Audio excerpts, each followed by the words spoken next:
Batang namamalimos para daw may pang-online class. Pero ang cellphone na gustong bilhin pala ay para sa kanyang lola at makapag-online selling ito. Laking gulat ng naawang babae sa nalaman. Galing si Giselle, sa trabaho niya sa Manila pauwi siya ngayon sa probinsya nila. Kaya nang lagi niyang ginagawa, hindi naman gaano kalayo ang biyahe niya mula Manila papuntang Batangas. Kung kaya uwian madalas ang gawain niya. Katulad ng dating gawi, ay napatigil si Giselle sa pagmamaneho at ipinark ang sasakyan niya sa gilid ng plaza. Malayo pa lang ay tanaw niya na ang batang si Joshua. Ang batang lagi niyang nakikita noon pa man na namamalimos. Kada uuwi siya, nadadaanan niya ito at lagi niyang binibigyan ng pera. Joshua! Tawag nga niya, isang araw dito nang makalapit siya sa bata. Agad tumayo mula sa pagkakaupo ang bata at tuwang-tuwa siya na nilapitan. Hello po, ate ganda! Ngiting-ngiting bati ni Joshua sa kanya. Buti po napadaan ulit kayo rito. Dagdag na sabi pa ng bata. Uuwi kasi ulit ako sa asyenda namin. Sagot ni Giselle sa bata. May sariling kumpanya ang pamilya ni Giselle sa Maynila habang may asyenda rin sila na pag-aari ng mga lola niya na ipinamana ng kanyang ina. Ngayon na wala ang ina niya sa Pilipinas ay si Giselle ang nag-handle ng asyenda na maraming mga tanim na prutas at gulay. Habang ang kumpanya naman ay katulong niya ang kapatid na lalaki at ang sariling ama. Kumain ka na ba? Tanong ni Giselle sa bata. Ang ngiti sa mukha ni Joshua ay agad nawala at nahiya na yumuko sa kamarahan na tumangu-tango. Napabuntong hininga naman si Giselle at hinawakan ang kamay ng bata. Saan mo gusto kumain? Tanong niya sa bata. Kahit saan na lang po, nakakahiya po kasi. Nahihiyang sagot ni Joshua sa kanya. Maliit naman na napangiti si Giselle at ginulo ang buhok ng bata. Niyaya niya itong kumain sa malapit na fast food chain sa plaza. Habang kumakain silang dalawa, ay hindi niya maiwasang hindi mapaisip. Halos ilang buwan niya na rin laging natatagpuan si Joshua sa plaza. Ang kwento sa kanya ng bata ay mula umaga hanggang gabi, namamalimos ito. May bahay naman itong inuwian, kaya napupuno ng pagtataka si Giselle. Bakit kinakailangan pa ng batang katulad ni Joshua na mamalimos? Joshua, ilang taon ka na? Tanong Giselle sa bata. Umorder lang siya ng iced tea at fries, habang si Joshua naman ay set meal ang binili niya para makakain ng bata. Halatang halata niya rin sa bata na gutom na talaga ito. 6 years old po! Sagot ni Joshua. May kinagulat niya. Hindi niya ine-expect na ganoon pa lamang kabata si Joshua. Ang nasa utak na ni Giselle ay nasa 8 years old na ito. Matangkad na bata kasi si Joshua kaya hindi niya pa naisip na 6 years old lamang ito. Pakiramdam ni Giselle, naiiyak siya sa awa na nararamdaman niya. Hindi niya akalain na ang ganito kabata ay gantong mag-isip. Wala siyang maramdaman kundi awa at lungkot para sa batang si Joshua. Pagkatapos nilang kumain, ay niyaya niya na ihatid si Joshua pa uwi ng bahay nito. Sa maliit na iskinita nito, nakatira, kung kaya't hanggang labas lang lagi si Giselle. Sa tagal niyang nakikita si Joshua, ay gusto niyang makilala ang lola nito, ngunit ayaw niyang pakialaman ang buhay ng bata lalo na't hindi naman siya nito kilala ng lubusan. Here! Nakangiti niyang abot kay Joshua ng pera. Gulat siyang tinignan ng bata nang makita nito ang perang iniabot niya. Bumuntong hininga si Giselle at isinuksok ang pera sa kamay ni Joshua. Ate, sobrang laki po nito! Nahihiyang sabi ni Joshua sa kanya. Ngunit ngumiti lamang si Giselle at lumuhod ng kaunti para magpantay sila ng bata. Mag-aral ka ng maayos. Sana makatulong yung pera. Opo! Nakangiting sabi naman ni Joshua. Thank you po, ate ganda! Tuwang-tuwa na sabi ni Joshua at agad na niyakap si Giselle. Kahit gulat, ay nakangiting gumanti ng yakap si Giselle sa bata. Pagka-uwi ni Giselle, ay agad sumalubong sa kanya ang katulong. Good evening po, senyorita. Nakahanda na po ang dinner nyo. Sabi sa kanya ni Faye, ang pinakabatang maid sa mansyon nila, kung saan malapit lang sa asyenda na pag-aari ng ina niya. Umirap naman si Giselle kay Faye at natawa. Senyorita, your ass.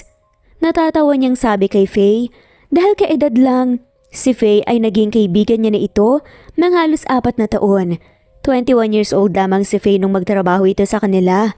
Ngayon magto 26 years old na siya. Hindi na talaga siya sanay na senyorita ang tawag sa kanya tuwing uuwi siya sa asyenda, lalo na kapag kaibigan niya ang tatawag sa kanya. Agad namang natawa si Faye sa kanya at napailing. Diyos ko ka, trabaho ko yun. Hay, ang tagal na nating magkaibigan, magtigil ka nga. Ungok naman ni Giselle. Magpapalit lang ako. Sabay na tayong kumain. Paalam niya sa kaibigan at agad na sumakyat papunta sa kwarto niya. Pagkatapos magayos ni Giselle, nang sarili agad siyang bumaba. Naabutan niya pa na nag-aayos ng pinggan ang kaibigan niyang si Faye. Upo. Yaya niya agad nang makalapit siya sa lamesa. Agad na upo si Giselle sa upuan. Sa upuan tsaka lamang naupo si Faye sa gilid niya. Nagsimula na silang dalawang kumain. Hanggang sa matapos sila. May kilala ka ba na pwedeng magtrabaho raw dito? Biglang tanong sa kanya ni Faye. Natigil naman si Giselle sa ginagawa sa laptop niya. Nasa living room silang magkaibigan ngayon dahil may gagawin siya ng mga report para bukas. Dahil ayaw niyang mapag-isa, ay nagpasama siya sa kaibigan ngayon sa living room. Bakit? Taka niyang tanong at isinara muna ang laptop. Kulang daw ang kargador. Kailangan daw ng dagdag kargador lalo na this week daw.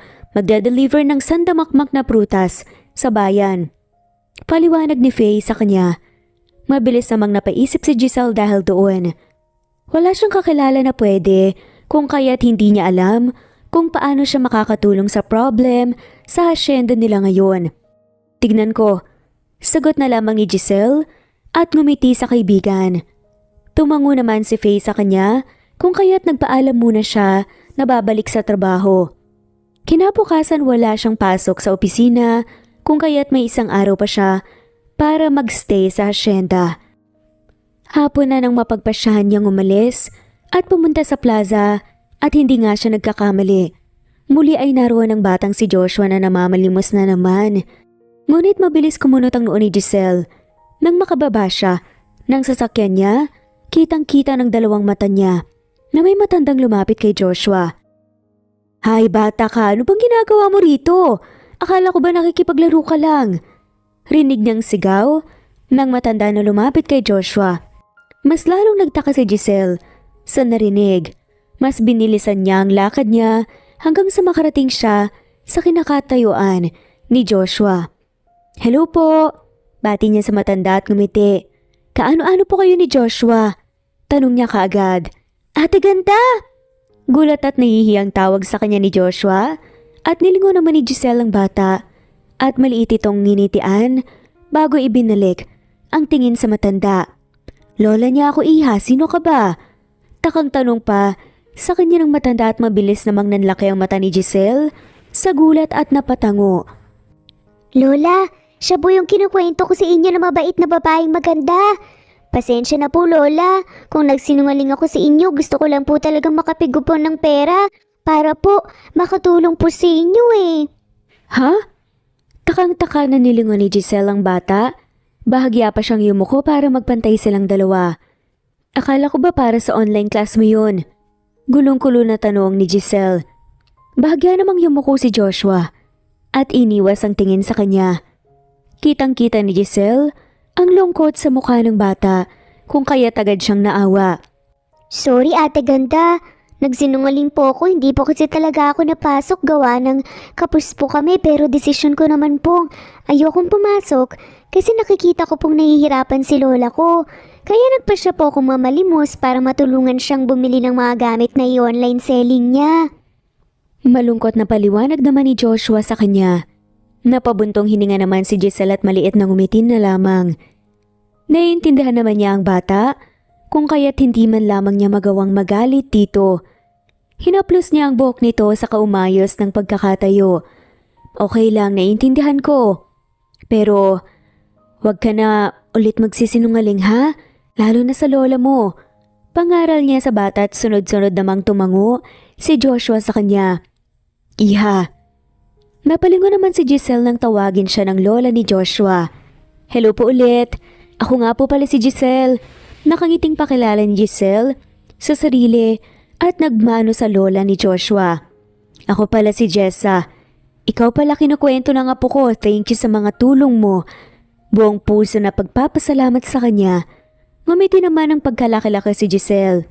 Wala po yun. Kung gusto mong sumama ka sa amin magmerienda ngayon, pasasalamat ko na rin yun sa'yo. Nakangiting yaya sa kanya ng lola ni Joshua. Akmang tatanggi na sana siya. Bigla naman siyang kinulubit ni Joshua. Alam niya ang ibig sabihin nun kaya tumango na rin siya bilang pagpayag. Sumakay sila sa sasakyan nila hanggang sa makarating sila sa tinitirahan nila Joshua. Sabay-sabay silang bumaba at naglakad papasok sa iskanita. Hawak siya ni Joshua sa isang kamay habang papasok sila. Hindi na bago para kay Giselle ang mga yon kahit anak mayaman. Sanay na siya sa environment ng barangay na tinitirahan nila. Nang makarating sila sa bahay nila Joshua, maliit lamang yung ngunit sapat lang sa kanilang dalawa. Nay, saan ka galing? Sabay-sabay silang napalingon sa lalaking kakapasok lang sa bahay. Mabilis na laki ang mata nito nang makita siyang ganoon din si Giselle. Mabilis siyang nag-iwas ng tingin nang makita itong topless. Pasensya na. Sigaw kaagad ng lalaki at hiyang-hiya naman si Giselle na humarap ulit kung kaya't nanatili siyang nakatalikod. Pakiramdam niya ay namula siya dahil sa nakita. Hindi niya itatangging maganda ang pangangatawan ng lalaki. Miguel, nandyan ka pala. Saad ni Lola Jessa. Marahang humarap si Giselle at nang makita niya muli ang binata, ay may pang-itaas na ito. Naiilang siyang tumingin, sa mukha nito na agad naman siyang nginitian. Pero kahit na ganoon, nakita pa rin ito ang kagandahan niya. Ate ganda, si Kuya Miguel po pala kapitbahay po namin pero parang tatay ko na po siya. Magiro na pakilala naman ni Joshua sa kanya. Gumiti naman siya at tumango. Miguel pala ganda. Pakilala sa kanya ni Miguel na may malaking ngiti sa labi tsaka ito nagabot ng kamay. Kahit hiyang-hiya ay tinanggap niya pa rin iyon. Giselle, yan ang pangalan ko. Nice meeting you, Miguel. Nakangiti niyang pakilala rin at nakipagkamay sa lalaki. Maupo ka na, Miguel. May niluto akong puto at pansit. Yaya ni Lola Jessa. Agad namang naupo si Miguel sa harapan ni Giselle at sa tabi naman ni Giselle ay si Joshua. Hindi naman ganun kaselan sa pagkain si Giselle kung kaya't wala siyang problema sa inihain na pagkain ng lola ni Joshua. Sadyang nahihiya lang siya at mas nadagdagan pa rin dahil sa tatay-tatayan ni Joshua na nasa harapan niya ngayon. Habang kumakain sila, ay napahaba ang usapan nila. Masaya si Giselle na nakikipag-usap sa maglola habang pansin naman niyang nakikinig lang sa kanila si Miguel habang umiinom ng kape. Bata pa lang po ako, si Kuya Miguel na po ang nag-aalaga sa akin kaya para ko na po siyang tatay talaga, ate ganda. Bata pa lang po kasi ako, namatay na ang parents ko eh. Pero okay lang po kasi hindi naman po ako pinabayaan ni Lola at Kuya Miguel. Magiliw na kwento ni Joshua sa kanya. Ngiti-ngiti naman si Giselle na nakikinig sa bata. Nga po pala Lola, may tatanong sana ako sa inyo. Biglang tanong ni Giselle. Bigla niya kasing naalala ang sinabi ni Faye. May kilala po ba kayong willing magtrabaho bilang kargador sa hasyenda? Pagtatanong niya. Naku, hindi ko alam iha eh. Sagot sa kanya ni Lola Jessa. Maliit namang umiti si Giselle at tumango. Lalo tuloy siyang nahirapan dahil hindi niya alam kung saan hahanap agad-agad nang pwedeng tumulong sa hasyenda nila ngayon. Si Kuya Miguel po! Sagot naman ni Joshua habang nakaturo kay Miguel. Agad namang nilingon ni Giselle si Miguel na natigilan at napatitig din sa kanya. Pwede naman. Regular worker ba kailangan? Pwede ako. Sagot ni Miguel sa kanya. Tila parang nabuhayan si Giselle sa narinig. Talaga? Ganado pa niyang saad kay Miguel. Tumango naman ang lalaki sa kanya bago inubos muna ang kape at nagsalita. Natatag din ako sa trabaho. Maghahanap pa lang sana ako pero dahil may offer ka tatanggapin ko na. Nakangiti nitong sagot sa kanya. O siya iha, yan si Miguel pwede, masipag yan tsaka maasahan mo talaga. Sabi ni Lola at ni Jessa. Tumangon na nga lamang si Jessa at ngumiti. Kaya mo ba na magsimula bukas? Alam mo yung Hacienda de Segunda? Tanong ni Giselle kay Miguel.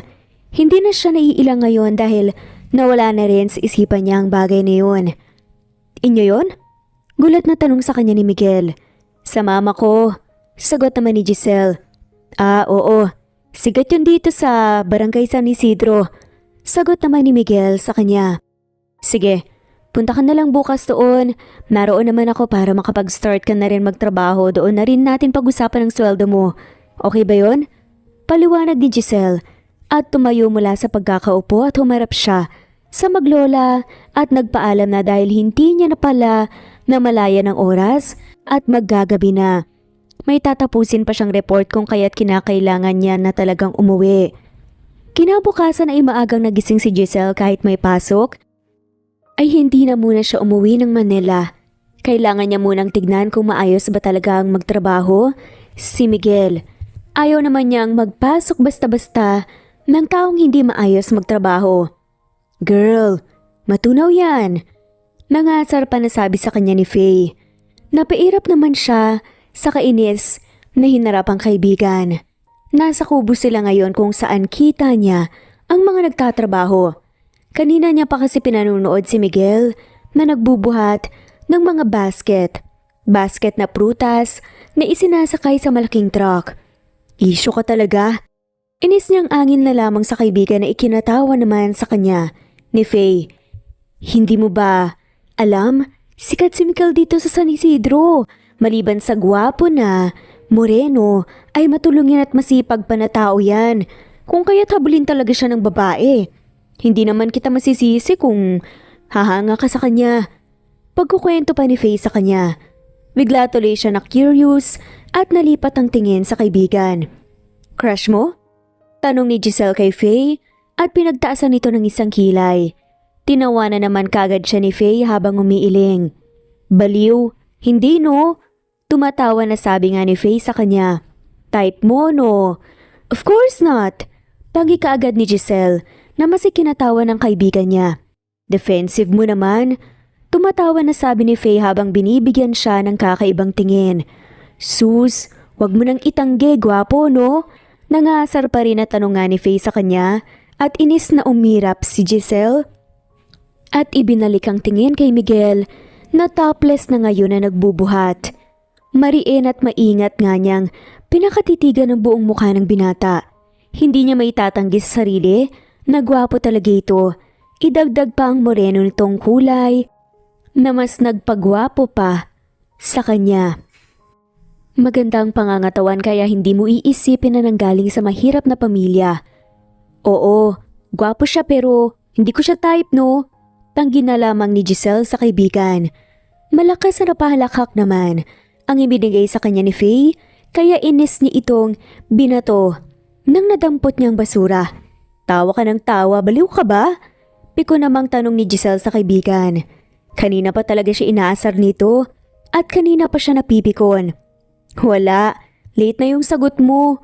Diyos ko pote, kapag ikaw na fall dyan, gentle pa naman yan, kahinaan mo yun. Tuwang-tuwa na pangasar sa kanya ni Faye. Inis na umirap si Giselle at kinuha na lang ang laptop at hindi na ibinalik ang tingin kay Miguel. Kinagabihan ay hinintay niya talaga matapos si Miguel sa trabaho nang makitang palabas na ito ng gate. Agad niya itong hinarang at inabot ang isang brown na envelope. Ano yan? Taka agad na tanong nga ni Miguel sa kanya. Sweldo mo, arawan ng sweldo rito. Sagot niya at ngumiti at tumango naman si Miguel at tinanggap ang sobre. Maraming salamat.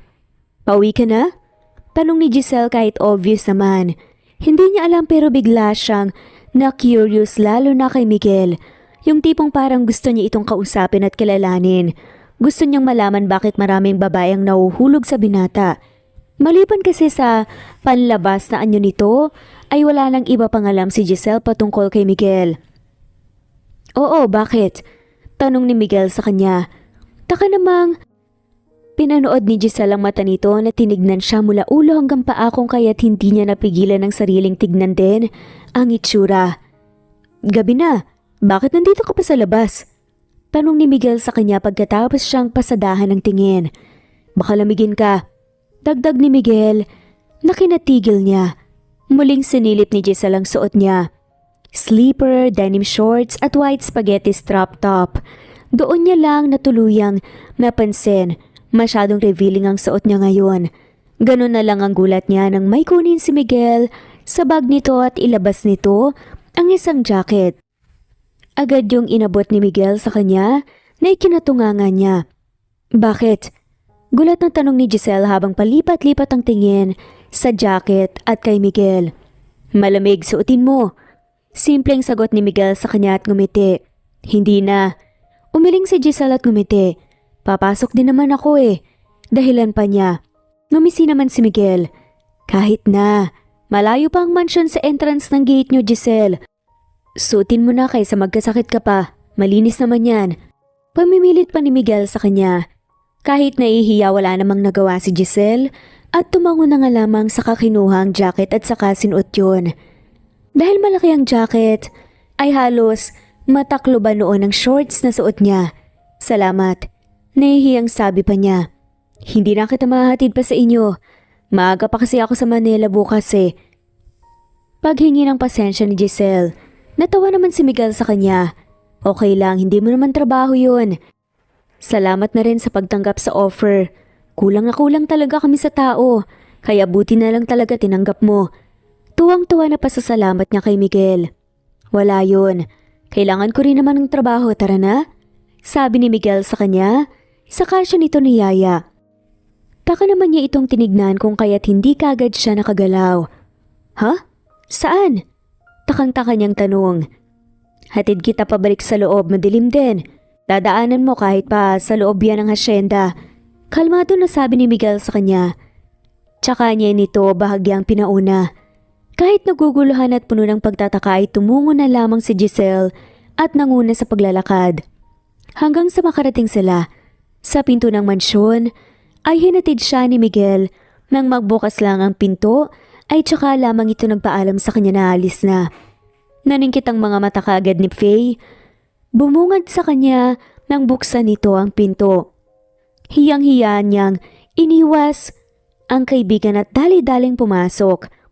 Hoy, ang bilis mo naman ate girl, sabi ni Faye sa kanya na naroon pa rin ang pangaasar sa boses nito. Naging gentleman lang siya. Dahilan niya, pakiramdam niya namumula na kaagad ang mukha niya. Kakakilala pa lang niya kay Miguel ay naging ganito na kaagad siya. Hindi niya maiwasang hindi mainis sa sarili dahil kahinaan talaga niya sa lalaki kapag gentleman talaga ito. 2 buwan na ang lumipas. Simula nang magkaroon ng interaction silang dalawa ni Miguel sa loob ng 2 buwan, ay mas nakilala niya ang pinata. Lalo na ang batang si Joshua dahil sumasama ito kay Miguel sa trabaho. Pagka-uwi ni Giselle sa Manila, noong isang araw ay agad siyang nagpaalam sa kuya niya na magfa-file siya ng leave ng 1 buwan na naging 3 buwan na dahil ayaw niya pa talagang bumalik sa trabaho sa Manila. Sigurado naman siya na kahit wala siya roon ay tatakbo ang kumpanya, idagdag pa ang dinadahilan niya na kailangan siya sa hasyenda kahit naman gusto lang talaga niyang magstay sa hasyenda, gawa ni Joshua. At hindi niya malaman ang dahilan, gawa na rin ni Miguel. Nako, matunaw yan.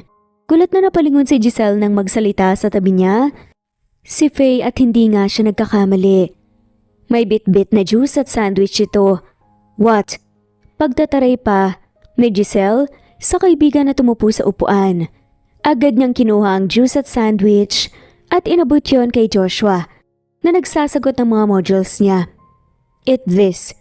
Sabi niya kay Joshua tsaka binalik ang tingin sa kaibigan. Matagal niya ring pinag-isipan na pag-aralin si Joshua at dahil ayaw ng bata makipag-socialize Sa ibang bata ay wala naman siyang magawa roon. Siya na mismo ang nag-enroll kay Joshua sa homeschool. Thank you, Ate Ganda! Tuwang-tuwa na pasasalamat sa kanya ni Joshua. Nginitian niya naman ito at ginulo ng bahagya ang buhok nito.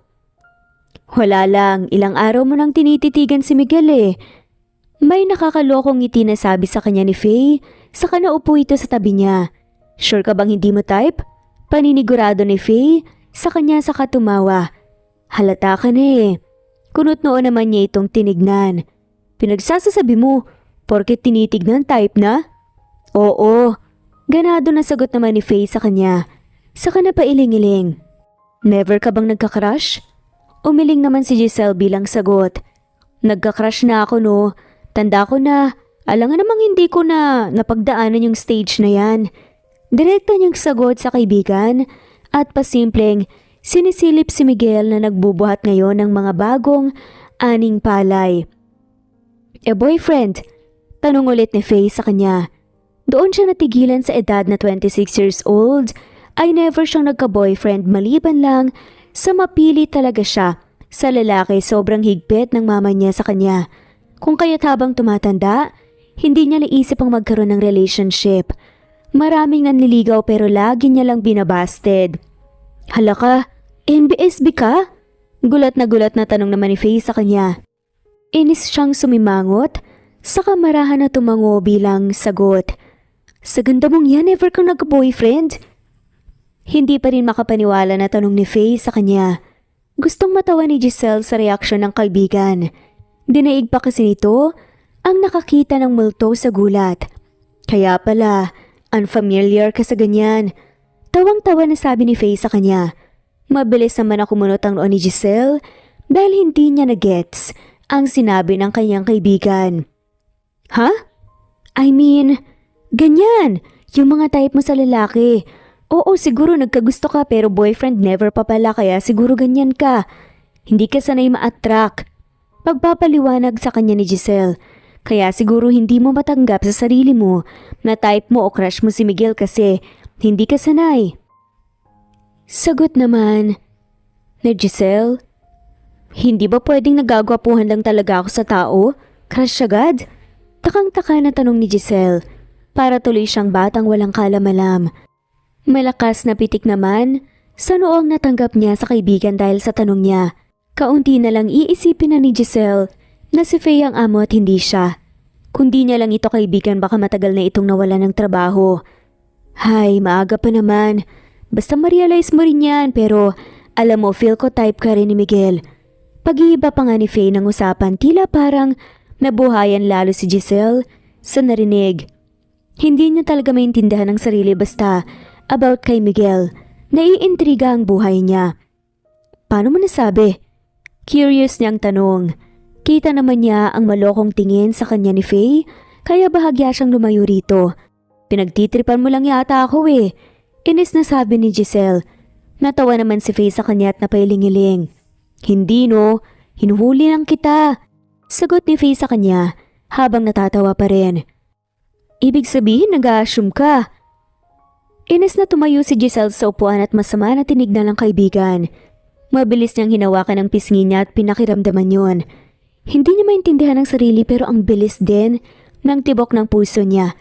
Naani mo ikala mo kung sino siyang nahuli. Bahala ka na nga riyan. Inis niyang sabi saka tinalikuran ng kaibigan. Dinig niya na tinatawag siya ni Faye ngunit hindi na nga siya lumingon pa. Gabi na nang lumabas si Giselle sa kwarto niya. Halos ikulong niya na nga roon ang sarili kundi niya lang naalala na kinakailangan niyang mag-dinner. Mabilis na tigilan si Giselle sa paglalakad papunta sa kusina nang makita si Miguel at Joshua na natutulog sa sofa sa living room. Kunot noo siyang naglakad palapit sa dalawa at marahan na umupo sa tabi ng mga to. Bakit? Nandito pa ang dalawang to? Taka niyang tanong sa sarili. Ang expected kasi ni Giselle ay nakauwi ng dalawa dahil halos mag-aalas 8 na ng gabi kung kaya't hindi niya napigilan ang sariling hindi magtaka at magulat. Napatitig naman si Giselle sa maamo at gwapong mukha ni Miguel. Nakahiling ang ulo nito sa sandalan ng sofa Habang natutulog sa tabi nito, si Joshua, hindi niya mapigilan ang sariling hindi mapangiti habang pinapanood ang dalawang natulog. Sobrang gandang panoorin ang mga yon para sa kanya. Mabilis na napabalikwa si Giselle sa pagkakaupo nang biglang magmulat ng mata si Miguel at agad nagtama ang tingin nilang dalawa. Gising ka pala, nahihiyang sabi pa ni Giselle at iniwas ang tingin sa binata. Malakas na ngisi naman ang narinig niya mula kay Miguel. Nagising lang ako, gawa ng naramdaman ko na parang may tumititig sa akin. Sagot dito sa kanya, natitig sa kanya. Sorry, nakatulog ako. Paghingi ng pasensya na lamang ni Miguel sa kanya at agad na humarap si Giselle sa binata. Bakit hindi pa kayo nauwi? Tanong na lamang ni Giselle. Pag-iiwas sa topic. Muling bumalik ang pagkakaupo sa tabi ni Miguel. Hinahantay kita. Kanina ka pa kasi hindi nalabas sa kwarto mo.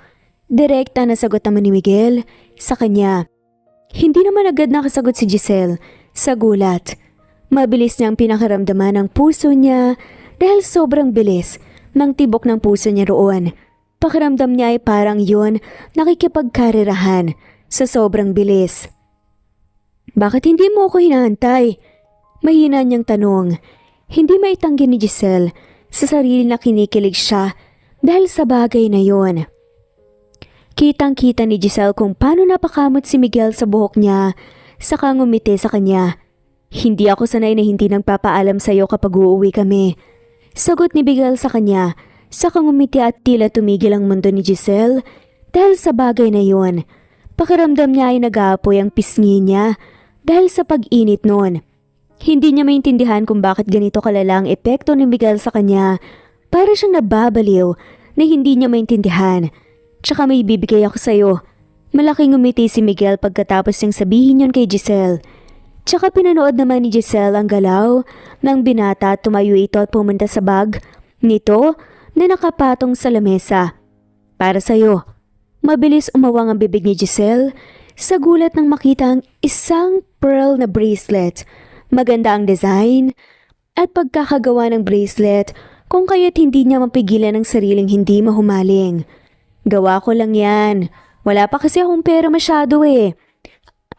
Kamot ang ulo na sabi ni Miguel sa kanya, saka ito bumalik sa tabi niya at naupo ulit. Maraming salamat. Galak na pasasalamat ni Giselle habang hindi maalis ang tingin niya sa bracelet. Gandang-ganda talaga siya.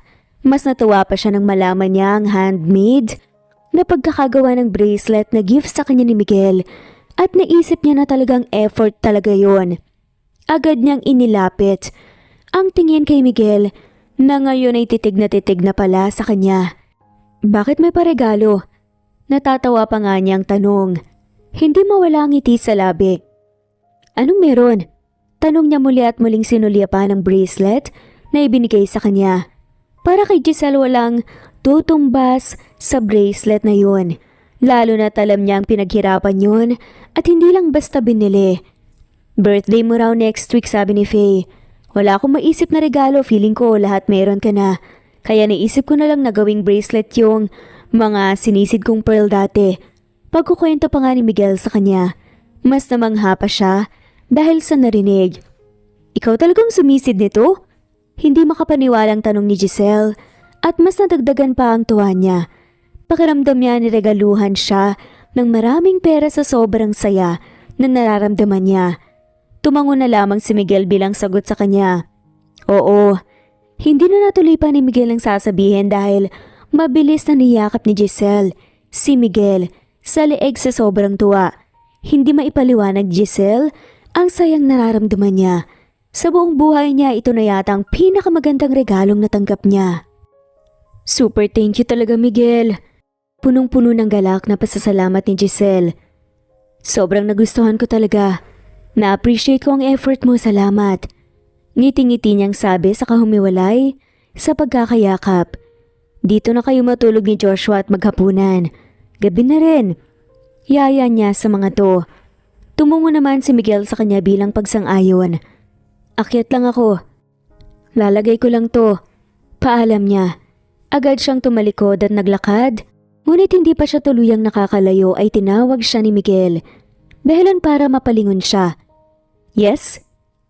Ang ganda mo lalo ngayon, lalo na kapag nakangiti ka. Papuri nga ni Miguel sa kanya habang nakangiti. Mabilis siyang umiwas at halos takbuhin niya na ang hakdan makarating lamang siya sa kwarto niya. Pagkarating sa kwarto, ay mabilis na isinara ni Giselle ang pinto at napasandal doon. Agad niyang hinawakan ang muka at puso niya at pinakiramdaman ang mga yon. Bakit ba ganitong nararamdaman ko? Para ako nababaliw. Gigil na gigil niyang sigaw sa sarili. Huwag mong sabihin, gusto ko na talaga siya. Gulat pa niyang tanong sa sarili. Oh my God, gusto ko na si Miguel. May gusto na ako kay Miguel. Gulat na gulat niyang pagkumpirma sa sariling isipin. Mabilis na isinalampak ni Giselle ang mukha sa kama at doon nagpapadyak sa inis at kilig na nararamdaman. Mukha tuloy siyang teenager na bagong nililigawan. Hindi niya mapigilan ang kiligin at matuwa. Talaga lalo tuwing naaalala niya ang gwapong mukha ni Miguel at paano siya puriin ito. Idagdag mo pa ang bracelet na bigay nito sa kanya. Hindi man mahal yun, ngunit sigurado si Giselle na pahahalagan niya yun. Mabilis siyang nagayos ng sarili nang kumalma siya at agad na bumaba ng dining area para yayain sila Miguel kumain ng hapunan. Kinabukasan maagang nagising si Giselle at ang mukha ng kaibigan niyang si Faye ang sumalubong na naman sa kanya. What? Busangot niyang tanong dito. Naiinis at nagtatampo siya dahil pagkagising niya umuwi raw sila Miguel nang hindi man lamang nagpapaalam sa kanya. Hay, pikon. Asar naman ni Faye sa kanya. Gulat niyang nilingon ito nang mag-abot ito sa kanya ng bulaklak. At sunflower yun. Takang-taka na tinignan ni Giselle ang kaibigan. Para saan to? Tsaka paano mo nalaman na sunflower ang favorite ko? Tanong niya pa rito. Galing kay Miguel yan. Sagot naman sa kanya ng kaibigan. Alam mo halata na kayong dalawa. Ba't hindi pa kayo maging magjowa ha? Gigil na tanong pa nga sa kanya ni Faye habang natatawa. Hindi naman agad siya nakapag-react at nilingon muli ang bulaklak. Agad siyang napangiti lalo na sa isipin na bigay yun ni Miguel sa kanya. Punong-puno siya ng tanong ngunit hindi niya muna iniisip ang mga bagay na yon. Gusto niya munang damdamin ang mga bagay na pinararamdam sa kanya ni Miguel. Hindi niya alam ba't ganito sa kanya ngayon ang binata ngunit isa lang ang nasisigurado niya. May nararamdaman siya para kay Miguel. Ibinaba ni Giselle ang bulaklak sa tabi niya. Sa kahinarapang kaibigan na kumakain na. Maliit siyang natawa dahil sa kaibigan. Kahit nagtatrabaho si Faye sa mansyon nila, ay sanay na rin siya dito lalo na't ni minsan hindi niya naman ito tinuring na katulong. You know what, Faye? I think I like him. Pagami niya. Kagabi pa talaga niya iniisip yun. Kagabi niya lang din napagtanto sa sarili niya na may gusto siya kay Miguel. Hindi niya may tatanggi sa sarili niya lalo na't maski siya, nahihirapang hindi mahulog sa binata. Lahat na yata ng gusto ng isang babae ay meron si Miguel. Hindi na ako nagulat. Halata ko na kasi yung patingin-tingin mo sa lagi sa kanya. Tapos halos bantayan mo na nga siya magtrabaho. Hindi ka rin napapayag na hindi kayo kakain ng sabay. Idadahilan mo pa si Joshua. Natatawa ang kwento ni Faye sa kanya. Napanguso naman siya dahil lahat ng sinabi ng kaibigan niya ay totoo. Pero hindi ko alam kung gusto niya rin ako. Mahina niyang sabi saka bahagyang nalungkot. Never akong nagkaroon ng relationship, Faye. Hindi ko alam baka kasi mag-assume ako tapos ganun pala siya sa lahat. Dagdag pa niya. Yun ang isa sa pinakakinatatakutan ni Giselle. Ang rejection. Isa yun sa dahilan kung bakit never siyang umamin na nagustuhan niya ito hanggang gusto lang siya. He's almost perfect gentleman, caring, almost lahat ng love languages meron siya. He respects me so much. Tapos yung pag-aalaga niya pa kay Joshua, mas nagustuhan ko sa kanya na even hindi niya anak si Joshua, alagang-alaga niya talaga ang bata. Nakangiting pagkukwento pa ni Giselle. Kaya hindi na rin ako nagtataka. Nahabulin talaga siya ng babae. Maybe other people wants a wealthy man but for me, Miguel is everything. Maybe he's not rich, But he have a principle. He's a hardworking person. Hindi na namalaya ni Giselle. Nangiti-ngiti na pala talaga siya habang nagkukwento.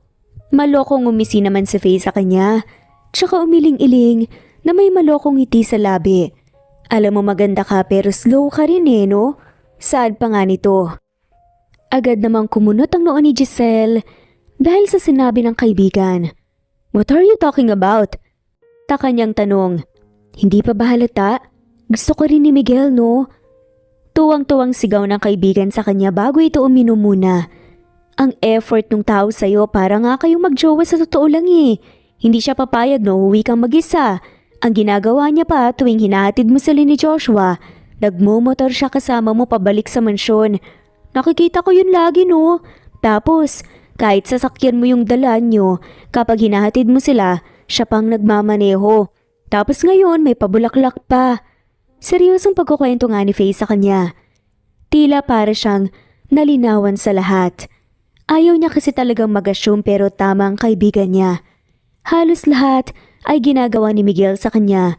Sa loob ng halos 2 buwan ay puro effort at pag-aalaga ang ginawa ni Miguel sa kanya na hindi naman trabaho nito.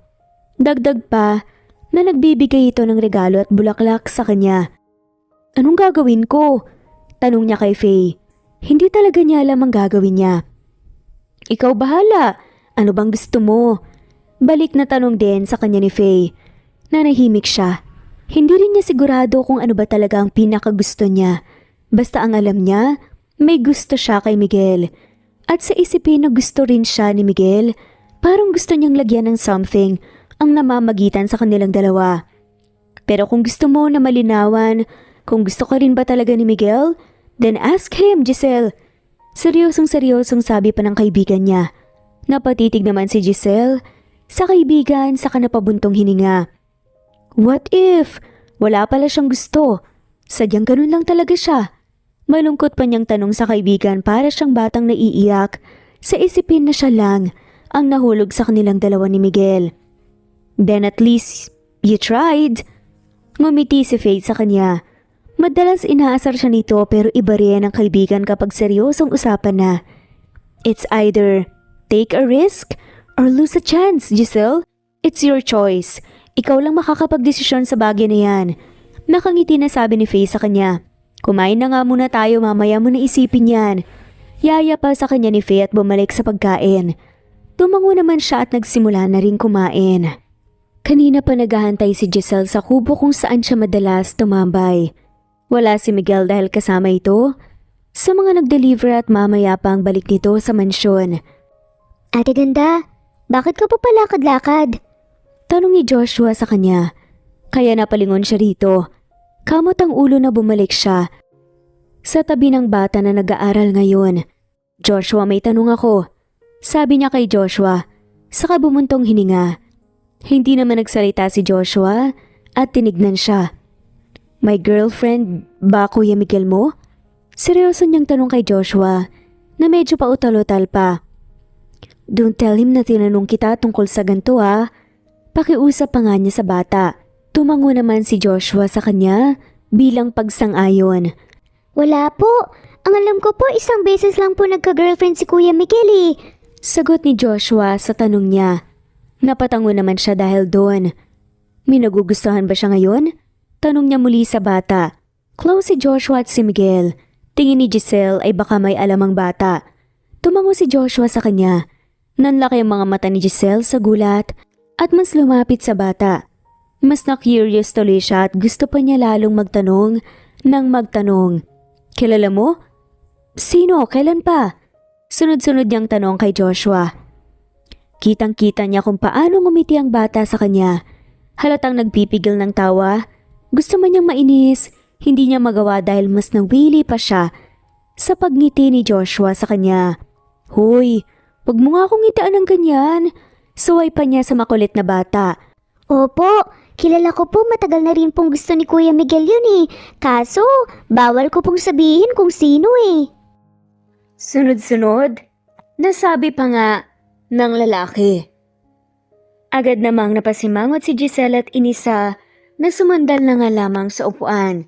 Pinagkrus niya ang mga braso habang tingin ay na kay Joshua pa rin. Bakit bawal sabihin? Tanong niya sa bata. Secret daw po kasi sabi ni kuya. Sagot naman ni Joshua sa kanya. Maganda ba? Tanong ng babae at curious na curious talaga siya. Gusto niyang mainis sa sarili? Sa dami niyang tinatanong. Opo! Nakangiting sagot ni Joshua sa kanya. Lihim siyang umirap at bumulong-bulong sa hangin. Kakainis. May gusto naman pala siya. Bakit ako hinaharot niya? Inis pa niyang bulong sa sarili. Akmang magtatanong pa sana muli siya kay Joshua nang matanaw niya, si Miguel na naglalakad palapit sa kanila. Ngunit mabilis, nananingkit ang mga mata ni Giselle nang makitang may kasama itong babae. Nagtatawanan pa ang mga to habang naglalakad palapit sa kanila. Agad niyang inilapit ang mukha kay Joshua habang hindi naalis ang tingin kay Miguel at sa kasama nitong babae. Sino yun? Tanong nga ni Giselle sa kausap ni Miguel. Uy, si Ate Risa po! Ganado na sagot naman ni Joshua sa kanya. Mabilis siyang nagtaka dahil kitang-kita niya ang tuwa sa mata ni Joshua. Parang kilalang-kilala niya ang babae. Kilala mo? Tanong niya kay Joshua. Agad namang tumungo si Joshua sa kanya bilang sagot. Opo, siya po ang nanay-nanayan ko. Nakangiting sagot ni Joshua na ikinawang ng bibig niya. Nang lumingon kay Miguel, nakalapit na ito ng tuluyan sa kanila. Agad ngumiti si Miguel sa kanya ngunit inirapan niya lang ito. Inis na inis siya dahil napaniwala siya ni Faye na may gusto rin sa kanya si Miguel. Bakit nagsusungit ka? Agad na tanong ni Miguel sa kanya. Halata sa mukha nito ang pag-alala at pagtataka ngunit walang pakialam si Giselle doon at mas inirapan pa ang binata. Inis na inis siya sa lahat ng lingunin niya, ang babaeng kasama ni Miguel. Nasa tabi na nito si Joshua at nakayakap dito ang bata. May inhinitong tinignan kumpara sa kanya. Si Risa, kaibigan ko. Pakilala ni Miguel ngunit sinamaan niya lamang ng tingin ng binata at inis ng umisi. Bakit kasama mo siya? Inis niyang tanong. Gusto niyang makita si Joshua. Sagot ni Miguel sa kanya at ngumiti, ilang segundo muna siyang napatitig. Sa ngiti ni Miguel ngunit agad din siyang umiwas at inis na umirap. Naiinis talaga siya lalo na sa isipin na close si Miguel at Risa, pati na rin kay Joshua. Kumain ka na? Tanong ni Miguel sa kanya. Mata rin niya itong tinignan. Anong pake mo? Inis pa nga niyang sabi. Giselle. Mariin na tawag ni Miguel sa pangalan niya ngunit wala siyang pakialam. Muli niyang nilingon si Riza at nakatingin na ito ngayon sa kanya. Ngumiti muna ito sa kanya bago humarap kay Miguel. Gel, anong oras ng out mo? Kakain tayo sa labas nila Joshua. Tanong ni Riza kay Miguel. Malakas sa bumuntong hininga si Giselle Delan upang makuha niya ang atensyon ng dalawa. Giselle, okay ka lang ba? Tanong ni Miguel sa kanya, gulat niya itong hinarap at peking tumawa. Oo naman. Ano naman kinalaman ko dyan? Pilit niyang pinapakalma ang sarili. Ngumiti si Giselle kay Riza bago hinarap si Joshua. Baby boy, pasok na muna si ate ganda. Masakit ang ulo ko eh. Paalam niya kay Joshua. Nakangiti naman at tumango na nga lamang si Joshua sa kanya. Muling tumingin si Giselle kay Riza na maamong nakangiti ngayon sa kanya. Nice meeting you. Nakangiti pa ang kanyang sabi rito, saka humarap kay Miguel na titig sa kanya. Pwede ka nang mag-out ngayon, kunin mo na yung kaymanang ang sweldo mo. Walang gana nga niyang sabi rito sa kanilagpasan si Miguel. Inis na inis talaga si Giselle na naglakad papasok sa mansyon. Gel, wow, may nickname. Irata pa nga niyang bulong sa sarili at padabog na umakyat sa kwarto. Malamang dahil sa selos kina Risa at Miguel. So siya yung babaeng gusto ni Miguel. Bakit niya ako binigyan ng bulaklak? Punong-puno ng inis na tanong pa nga ni Giselle. Nang makapasok siya sa kwarto ay para siyang baliw na kinakausap ang sarili. Kakainis. Pikon niyang sigaw at pabagsak na nahiga sa kama niya. Kahit hapon pa lang, pinilit na lang niya ang sariling matulog. Nang magising siya, ay sobrang bigat ng pakiramdam niya. Pakiramdam niya ay daladala niya lahat ng sama ng loob nang magising siya. Nang lingunin niya ang orasan, ay doon niya na lang na-realize na napahaba na ang tulog niya. 8:00 na ng gabi at sigurado nga siyang nakauwi na sila Miguel. Agad siyang umirap sa hangin Nang maalala, nakakain sila Miguel sa labas kasamang babae na gusto nito. Nang makaramdam ng gutom agad na nagpasya si Giselle na bumaba sa kusina ngunit habang pababa, ay mabilis siyang nagtaka nang makita si Miguel sa living room mag-isa. May hawak itong bouquet. Anong ginagawa mo rito? Walang emosyon na tanong niya sa binata. Kitang-kita niya ang pagkataranta kay Miguel na agad tumayo mula sa pagkaupo. I thought may dinner kayo ni Larissa. Pagtataray pa niya. Diniinan talaga ni Giselle ang bigkas sa pangalan ni Riza. Si Joshua at Lola lang ang kasama niya mag-dinner ngayon.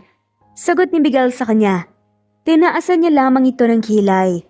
Marahan siyang naglakad papunta sa sofa at naupo roon. So, what are you doing here? Tapos na ang work mo sa pagkakalam ko.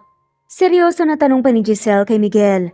Kitang-kita ni Giselle ang paggalaw ng Adam's apple ni Miguel dahil sa ginawa nitong paglunok.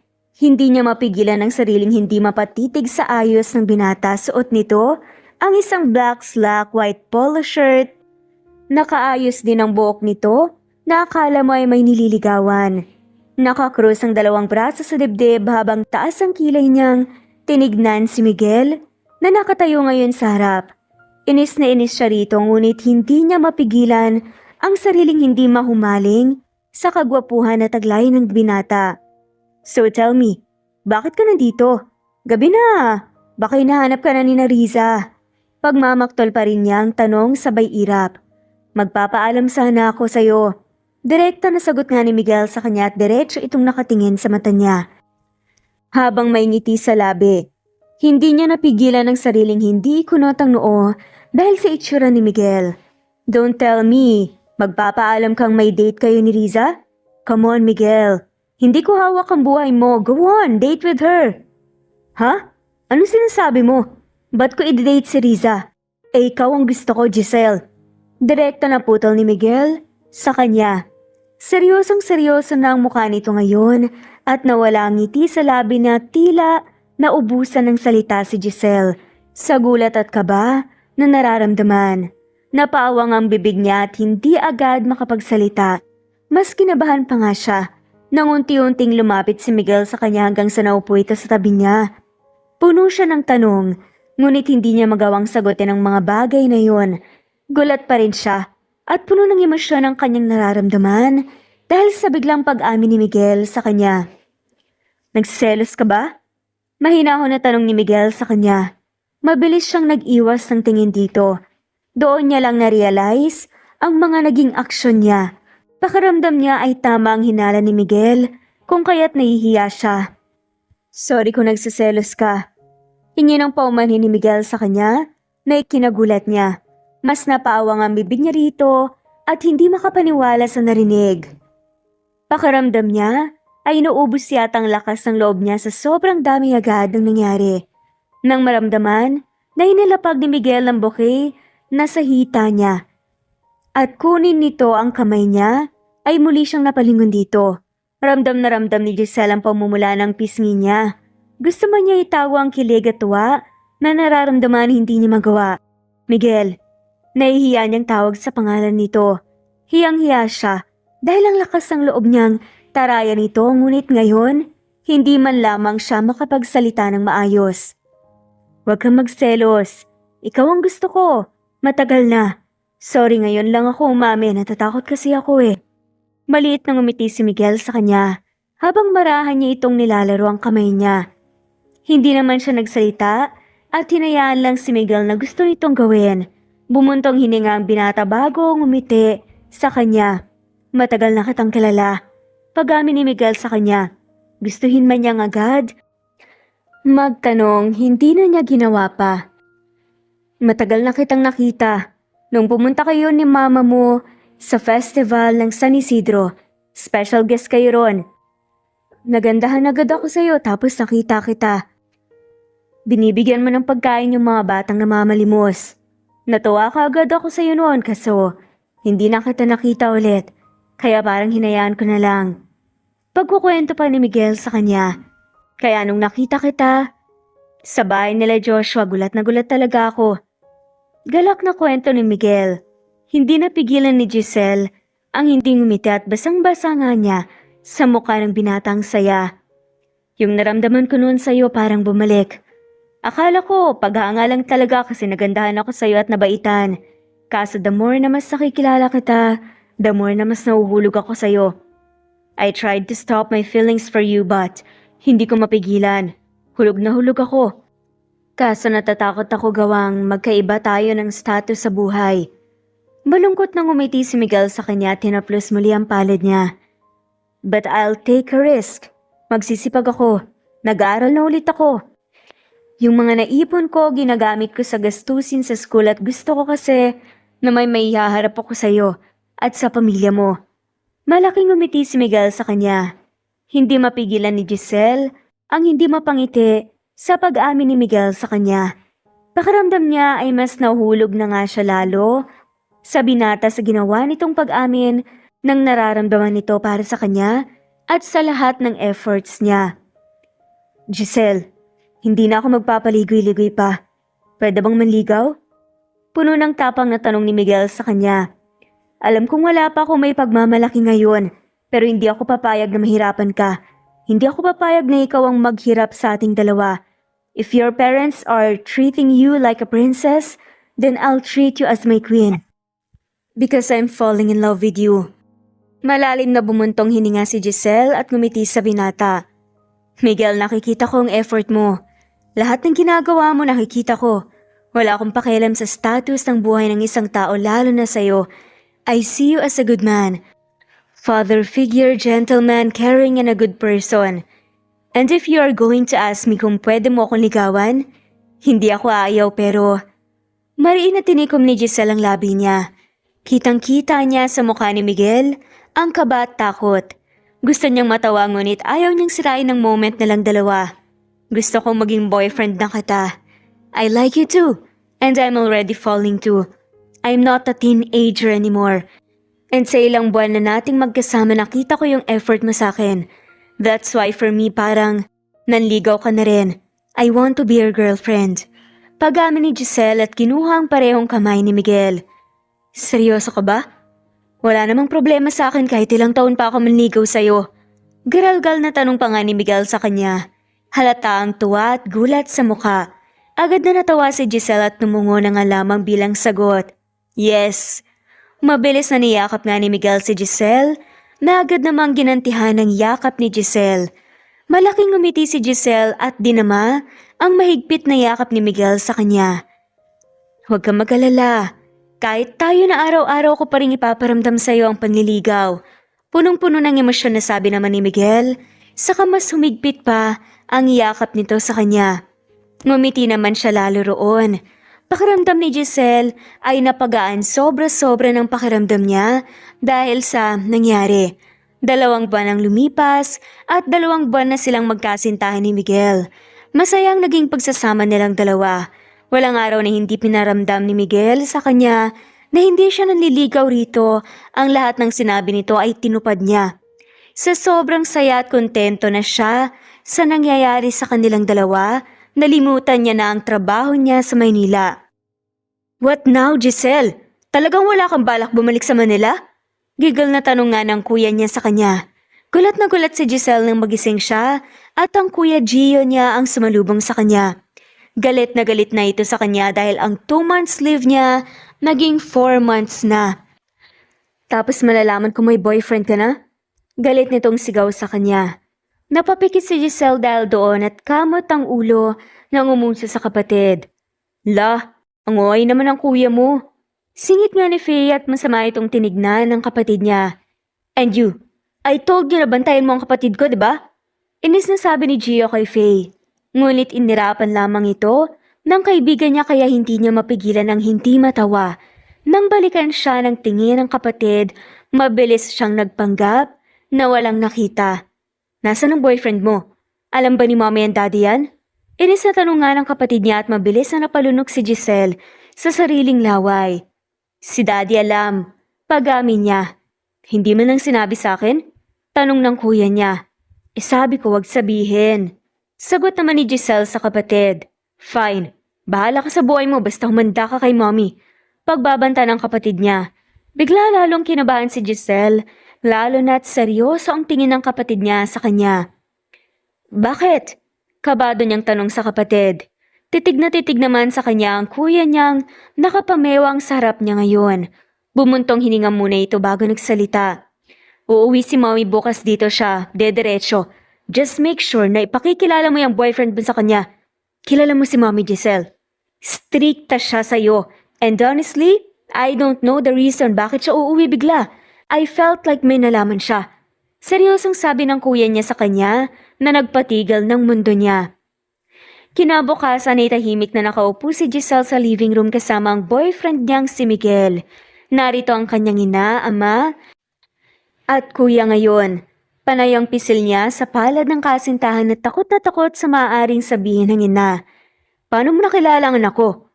Matari at seryoso na tanong pa ng ina ni Giselle kay Miguel. Mom, hindi ikaw ang tinatanong ko, Giselle. Putol ng ina sa kanya. Kung kaya na itikom niya na lamang ang bibig niya. Magandang umaga po, ma'am, sir. I am Miguel, your daughter's boyfriend. Matagal ko na pong nakilala ang anak niyo. Sa festival pa lamang po ng San Isidro mas nakilala ko po siya. Nitong nagtrabaho po ako sa asyenda. Magalang nasagot ni Miguel at tinaasan lamang ito ng kilay ni Doña Victorina. Ang ina ni Giselle, ang pinakakinatatakutan ng buong pamilya niya. Giselle, pauwiin mo muna yung boyfriend mo. Kailangan nating mag-usap. Utos si Doña Victorina at nilingon naman ni Giselle. Si Miguel na puno ng kaba at takot ngunit ngiti lamang ang binigay sa kanya ni Miguel at tinignan siya nito. Uwi muna ako, love. Intindihan ko rin si Joshua. Mag-usap muna kayo ng mommy mo. Nakangiting sabi ni Miguel sa kanya. Tumango lamang si Giselle at bago nagpaalam sa nobyo. Nang makalabas na si Miguel ng mansyon, ay napuno ng katahimikan ng buong paligid. Alam mo ang lahat ng ito, Sandro? Seryosong tanong pa ni Doña Victorina sa asawa. Wala namang nagawa ang ama ni Giselle kundi tumango na nga lamang at napabuntong hininga naman silang magkapatid. Walang magawang lagi ang ama nila sa ina nila. Hindi ko gusto ang lalaking yun para sa'yo, Giselle. Direkta na sabi ni Doña Victorina sa anak. Hiwalayan mo siya. Utos pa nga niya kay Giselle. Mabilis namang tumayo mula sa pagkakaupo si Giselle bilang pagtutol. Mommy, malaki na po ako. Hayaan niyo naman po ako magdesisyon para sa sarili ko. Inis niyang sagot sa ina. Malaki ang respeto at pagmamahal ni Giselle sa ina, ngunit ang diktahan niya ito ay hindi niya matatanggap lalo na at nasa tamang edad na nga siya. Giselle, I'm still your mother. I can sense that man is not the right man for you. Can't you see? Hindi siya mayaman. Baka pera lang ang habol niya sa'yo. Galit na sigaw pa nga ni Doña Victorina sa anak ngunit mas nagalit lamang si Giselle sa narinig niya. Mom, hindi mo kilala si Miguel. Bakit ba ganyan kayo kabilis sumusga? I respect you, Mom, pero ang husgahan ng taong mahal ko, hindi ko po kayang tanggapin. Pero hindi ko po hihiwalayan si Miguel. Galit na sigaw ni Giselle sa ina. Naramdaman ni Giselle na tumabi ang kuya niya sa kanya at marahang hinaplos ang likod niya upang pakalmahin siya habang ang daddy naman niya ay nakaantabay sa ina niya. I love him, Mom. Hindi niyo pa siya gaano kakilala kaya wag niyo po siyang husgahan. Hindi na po ako bata. Hindi rin po ako tanga para pumili ng basta-bastang lalaki. Kilala ko po si Miguel. Sigurado po ako na seryoso siya at mahal niya talaga ako. I'm not going to say sorry dahil hindi ko masusunod ang utos niyo, Mom. Mariin na sabi ni Giselle. Hiwalayan mo siya, Giselle. May lalaki na akong hinanda para sa'yo. Sa kanya kay kakasal. I know he's the right man for you, anak. Maautoridad pa ng utos ni Doña Victorina sa anak. Mas sumama ang timpla ni Giselle sa narinig. Marahas niyang inalis ang pagkakahawak ng kapatid niya sa likuran niya at galit na tinignan ng ina. What? Bakit niyo po ako ipakakasal? Sa hindi ko naman kilala at hindi ko mahal. No, I'm not going to marry that man. Kung may pakakasalan man ako walang iba kundi si Miguel, Mom. Galit na sigaw ni Giselle sa ina at nilagpasan nito. Narinig niya pa na tinawag siya nito ngunit tuloy-tuloy lang ang ginawa niyang pag-akyat hanggang sa marating niya ang kwarto niya. Mabilis niyang nilak ang pinto ng kwarto at agad na sumalampak sa kama at doon umiyak. Ilang araw nang lumipas simula nang magkasagutan sina Giselle tsaka ang kanyang ina. Hindi rin siya nalabas sa kwarto niya. Ang malala pa ron ay kinuha ng ina niya ang cellphone niya. Ang daddy naman niya walang magawa habang ang kuya niya nagagalit rin sa ina nila. Kundi lang dahil kay Faye, hindi niya malalaman ang nangyari sa labas. Ang masaklap pa roon ay inalis si Miguel sa trabaho. Hindi niya tuloy alam kung anong nangyayari sa kasintahan. I hate this! Inis na sabi pa ng kuya niya na nasa kwarto niya ngayon. Galit na galit nga rin sa nangyayari. Ang kuya niya na lang ngayon ang maaasahan niya tsaka si Faye. Bakit ba pinipilit ka ni mommy kasal sa anak ng kaibigan niya? The hell! Inis na tanong ng kapatid niya. Bored niya naman itong tinignan sa katamad na kinain ng sandwich nito. Tulungan mo na lang akong tumakas kuya. Nag-aalala ako para kay Miguel tsaka kay Joshua. Sabi niya sa kapatid at tamad na ginuya ang pagkain. Para siyang preso sa sitwasyon niya ngayon. Naghahanap pa ako ng paraan. May nilagay na bantay si mommy. Si daddy naman walang magawa. I hate seeing you like this, princess. Seryoso na sabi ng kuya niya sa kanya. Ilang araw na yata siyang umiiyak, ngunit mukhang hindi naaawa sa kanyang ina. Desidido pa rin itong paghiwalayin sila ni Miguel at ipakasal siya sa mayaman na anak ng kaibigan nito. Ngunit ayaw niya. Handa siyang makulong sa kwarto maipaglaban lang niya ang pag-ibig niya. Sabay silang natigilan nang may kumatok sa kwarto. Nang bumukas yun, ay si Faye yun. Nang makita ni Faye na ang kuya niya lang ang naroon, mabilis itong pumasok at nilock ang pinto ng kwarto niya. Dali-daling lumapit si Faye sa kanya at tiniabot ang cellphone nito sa kanya. Ano yan? Taka niyang tanong. Si Miguel. Bulong nito. Mabilis na nanlaki ang mata ni Giselle at agad na kinuha ang cellphone. Mabilis namang umalis si Faye sa harap niya at kita niyang hinila nito ang kapatid niya sa walk-in closet niya nung una ay ayaw pang sumama. Nang makitang isinara ni Faye ang walk-in closet ay tsaka lamang siya nagsalita. Love, kamusta ka? Kumakain ka ba? Pasensya na ngayon lang ako nakatawag. May mga nangyari lang, love. Sunod-sunod na tanong pa nga ni Miguel sa kanya at agad na masa ang mga mata ni Giselle nang marinig niya ang maamo at gwapong boses ng kasintahan. Okay lang ako. Ikaw, kumusta ka? I miss you. Sorry wala akong nagawa para sa atin. Malungkot na sabi ni Giselle sa sarili. Pinilit ko naman kaso ayaw talaga ni mommy. It's okay. Ako nang bahala, love. Hindi ako bibitaw. Malambing na sabi pa nga ni Miguel sa kanya. May kailangan lang ako intindihin, love. I love you so much. Malambing na sabi ni Miguel bago pinatay ang tawag. Pagkapatay niya ng tawag ay lumabas din ang dalawa mula sa walk-in closet niya. Okay na? Tanong kaagad ni Faye sa kanya. Tumango naman siya at inabot ang cellphone kay Faye. Ngumiti siya sa kaibigan. Thank you so much. Buong puso niyang pasasalamat kay Faye at lumapit naman si Faye sa kanya at yumakap. Kaya mo yan.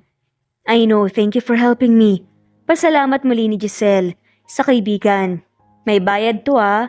Bulong pa nga ni Faye sa kanya na ikinakunot ng noon niya. How much? Pagsakay na lamang ito sa biro niya. Anong how much? Sino ka mo?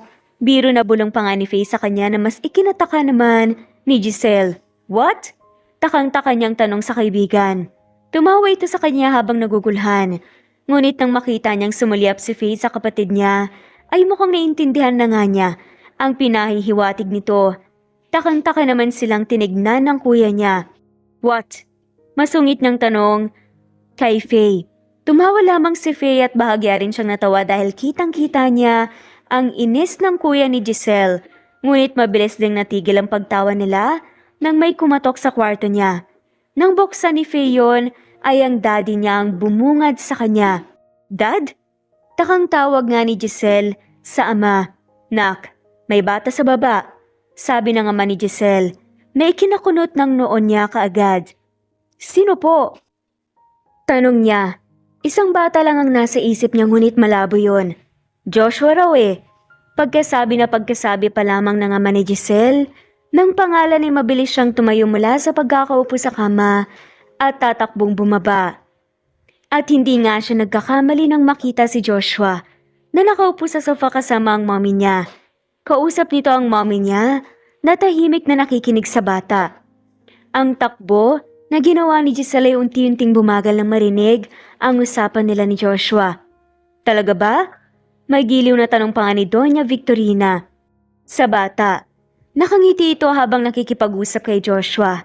Kung may naman si Giselle sa ina, ang pagiging mabait at malapitin nito sa mga bata. Opo, si Kuya Miguel na po ang nag-alaga sa akin lalo na po kapag may trabaho si Lola. Tapos po nung nag-aaral pa si Kuya, lagi niya po akong binibilhan ng pasalubong na pagkain. Tapos po, tinutulungan niya rin po ako sa assignment ko noon. Tapos po, tinutulungan niya rin po si Lola magbenta minsan. Ganado na kwento ni Joshua kay Doña Victorina. Tumango naman si Doña Victorina sa bata. Nang makababang tuluyan si Giselle, hindi na muna siya nagtangkang lumapit. Kaya po naawa ako kay Kuya. Kaya po ako nagpunta rito kasi love na love niya po si Ate Ganda eh. Malungkot na kwento ni Joshua. Kita niya naman kung paano nagbago ang emosyon ng ina nang lumungkot ang boses ng bata. Kasi po nag-aaral pa po ulit si Kuya tapos marami po siyang pinapasukang works. Kita ko po lagi siyang pagod pero naririnig ko sa kanya na bumubulong para raw po to kay Ate Ganda. Gagawin niya po ang lahat para maging karapat-dapat po sa kanya.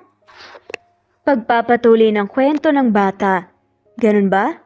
Napaisip saglit ang ginang. Sa tingin mo ba nararapat ang kuya mo sa anak ko? Tanong ni Doña Victorina sa bata na siyang ikinagulat ni Giselle. Ramdam ni Giselle na maski ang mga sumunod sa kanya mula sa kwarto ay nagulat sa sinabi ng ina. Tumango naman si Joshua bilang sagot. Opo, kita ko po na happy lagi si Ate Ganda kay Kuya tapos happy din po si Kuya tuwing may binibigay po na gift si Kuya kay Ate. Tuwang-tuwa po si Ate. Kaya po please Lola, huwag niyo po silang paghiwalayin. Para ko na po silang totoong mga magulang eh. Malungkot na kwento ni Joshua. Kita ni Giselle na naiiyak na ang bata kung kaya't nagpasya na siyang lumapit. Nang makita siya ni Joshua, ay agad itong tumayo mula sa pagkakaupo at tumakbo palapit sa kanya. Agad niya itong niyakap. How are you? Tanong niya kaagad kay Joshua. I'm good po Ate Ganda, kayo po? Tanong din ni Joshua sa kanya. Okay lang din ako. Nakangiti niyang sagot sa mata at ginulo ang buhok nito. Giselle, tawag ni Doña Victorina sa kanya. Kaya humarap siya rito at seryosong mukha nito nang tinignan siya. Mahal na mahal mo ba talaga si Miguel? Tanong nito sa kanya. Agad naman siyang tumango. Of course, Mom. Sure kang aalagaan ka niya? Tanong muli ng ina. Yes. Siguradong sagot naman ni Giselle. Papuntahin mo ngayon mismo si Miguel dito. Utos ang ina niya sa kanya kung kaya agad siyang nagtaka at kunot noon niyang tinignan ng ina. Ngunit tumayo na ito sa pagkakaupo at tinalikuran siya. Mom, tawag pansin niya rito. Call him para mapag-usapan na natin ang kasal niyong dalawa. Diretsang sabi naman ni Doña Victorina na ikinagulat nilang lahat. Nang tawagan ni Giselle, ang boyfriend ay agad itong pumunta. Punong-puno ng mga tanong si Giselle ngunit mas nanaigang tuwa sa puso niya. Lalo na at sigurado siyang seryoso ang ina sa sinabi nito sa kanya kanina.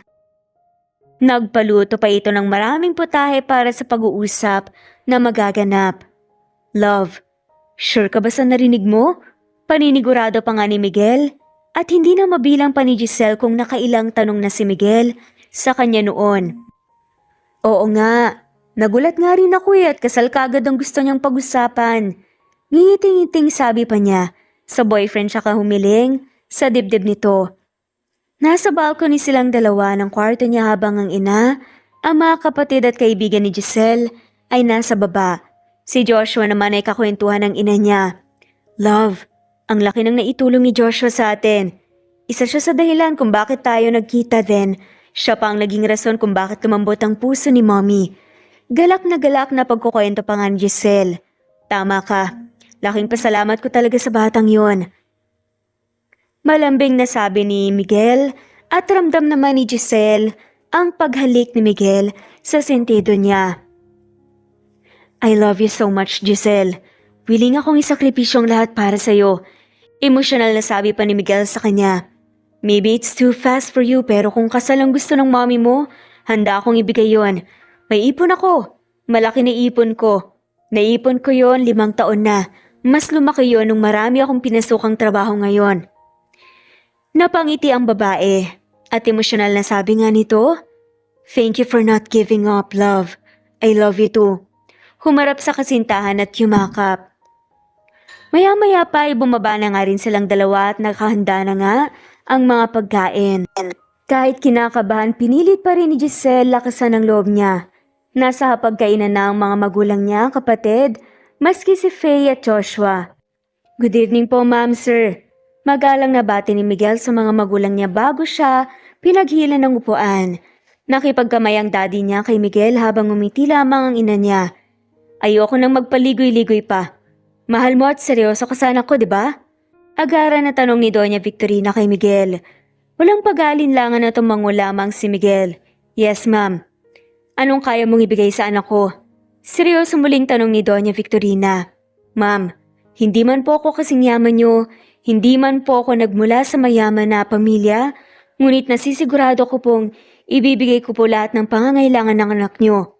Pagmamahal, pag-aalaga, kaibigan, karamay sa hirap man o ginhawa. Hindi ko po siya hayaan mahirapan. Ipaparamdam ko po sa kanya na kahit ako ang mahalin niya. Hindi man ako mayaman ngunit hindi niya mararanasan maghirap."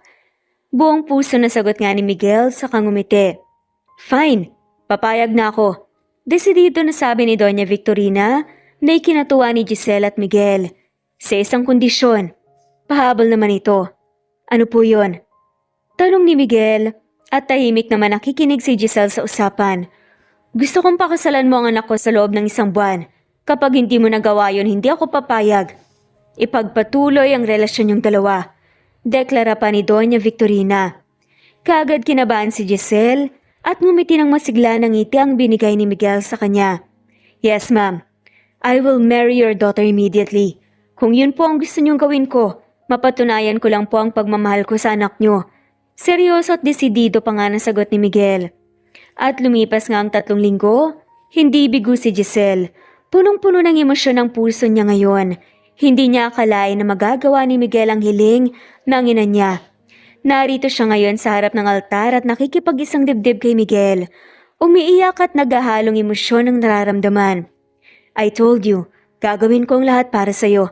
Because I love you so much, Giselle. I can see my future with you and I'm willing to take risks just for you, my love." Puno ng pagmamahal na sabi ni Miguel sa kanya. "I love you too." Bulong naman ni Giselle kay Miguel habang umiiyak. Hindi siya makapaniwala na may lalaking handang hamakin ang lahat para lamang sa kanya. "You may now kiss the bride." Galak na anunsyo naman ng pare at agad itinaas ni Miguel ang belo ni Giselle at hinawakan ng dalawa nitong pisngi at mariin na siniil ng halikang asawa. Kahit anuman ang pagsubok, ang humadlang sa pagmamahal kung sigurado at mahal niyo ang isa't isa, kayo pa rin ang magkakatuluyan sa huli at mauuwi sa altar. Marami mang hadlang, ngunit si Miguel at Giselle pa rin ang nagkatuluyan sapagkat pag-ibig na tapat at sigurado ang nananalo sa lahat ng pagsubok na naranasan nila. At dito na nga po nagtatapos ang kwentong pagmamahalan. Maraming salamat po at i-comment lamang po kung gusto niyong magpa-shoutout. Thanks for listening and shoutout po sa mga sumusunod. Merlilyn, Emily Borac, Daisy Blasa, Nesbeth Hanaban, Mylene Versosa, Presbyteros Rose, Jen, Vanessa, Cecilia Alvior, Nesbeth, Teofila Perez, Daisy, Wenoni, Nelani Juan, Rosemary de la Cruz, Rosemary Palaganas, Imelda Forteza, Wenoni Anya Lucas, Ostonalito, Jerry Ramos, Judy Quilates, Imelda Forteza, Amalia Manabat, Cecil, Raquel Magno, Julie Hermosura, Susan Upaga, Fe Fulgencio, Juby Hernandez, Juvie Romero, Charlene Naton, Ana Vencer, Rosemary Corpus, Sunshine Sotalbo, Nelani Juan, Harem Ruhi, Kira Trisha Ortaleza, Andrea Taga, Carmelita Mendoza, Fe Novares, Lynn Lee, Jomar Ria Bueno, Jeoka Ditek, Teresita Tagian, Wawateng of Sarangani Province, Mindanao, Eileen Lomano Glagana, Merlilyn, Shirley Peralta, Miras Channel, Harem Ruhi, Anita Hernando, Judy Quilates, Mirna Josue, Lynn Lee, Lina Castillo, Emily, Wendy Bird, Mirna Josue, Madeline Escoro, Rosemary de la Cruz, Emily, Didi, Jane Magallanes, Eileen, Mark Anthony Seriales, Evangelina, Alexa Annie Gomez, Jean Hesareno, Ana Vencer, Ferrer Hazel, Rodrigo Miguel, Ana, Vanessa, Chu, Abdul Lolita, Karim, OFW Pinoy, Crisola Cazar, Daisy, Cleo Waling, Emmanuel Podaderal, Judy Quilates, Babes Music and Memories, Imelda Forteza, Sen, Carmencita Falcon, at shoutout na rin po sa lahat ng walang sawang sumusubaybay. Maraming salamat po.